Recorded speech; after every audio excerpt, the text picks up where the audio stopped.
Now it's time for our look at today's newspaper front pages here in France with Elena Casas. She joins me now. Hello, Elena. Hello again, Lorna. So what's hitting the headlines this Friday? Well, let's take a look first at Le Figaro. They've got quite a rare coup for a French paper, an exclusive interview with Barack Obama. Now, this is about the anniversary of the 11th of September, so the headline here is those who attacked us on the 11th of September have failed.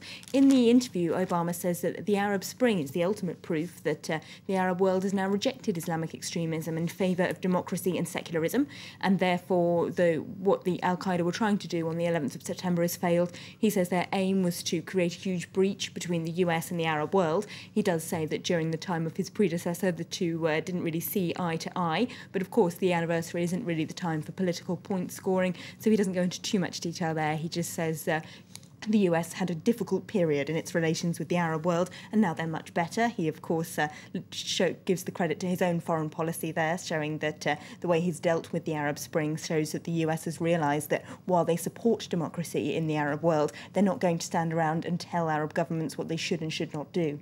So quite a rosy outlook there from Mr. Obama in Le Figaro, but the business paper La Tribune here in France has got a rather less optimistic take on the legacy of 9/11, hasn't it? Yes, its headline is what the 11th of September cost America, and the answer is an awful lot. They say the city of New York alone had to spend $100 million just on clearing up the collapse of the Twin Towers. And overall, they say the wars in Iraq and Afghanistan have cost the American state $3,000 billion, which is a crazy sum, really, to get your head around.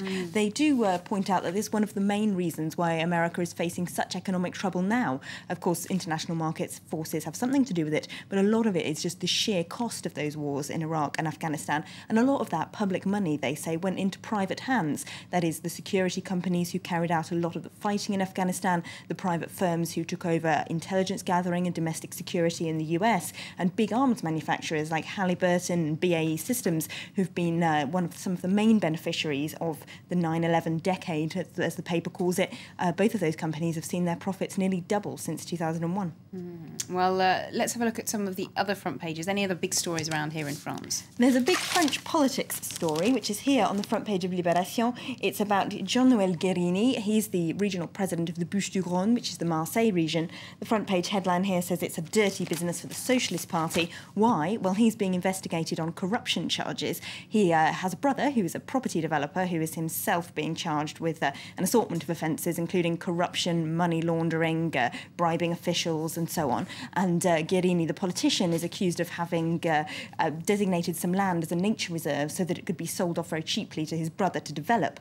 But it's quite a major charge. He could face 5 years in prison, the paper says, and it's very embarrassing for the Socialist Party's presidential candidates who've all backed him in the past and are now scrambling to take their distances from him. OK, well, let's move on to a bit of sports news now. The Rugby World Cup kicking off this Friday in New Zealand. What are the French papers making of it all? Well, they're very excited. Here on the front page of Le Parisien, you can see the All Blacks doing the haka, and inside the paper says 60% of French people prefer rugby to football, perhaps because the French team is a little bit more successful with the oval ball.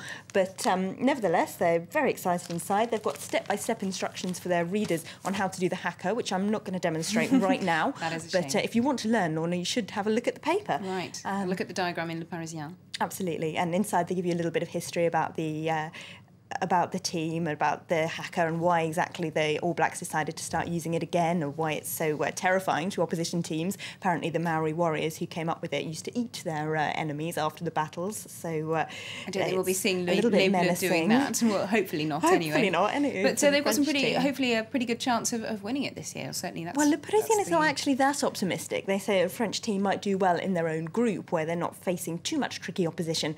But if they come up against the All Blacks or another big team like England, they don't necessarily fancy their own chances. Of course, the All Blacks on home turf, that's traditionally always an advantage, isn't it? Thank you very much indeed, Elena, for that look at all this Friday's French newspaper headlines.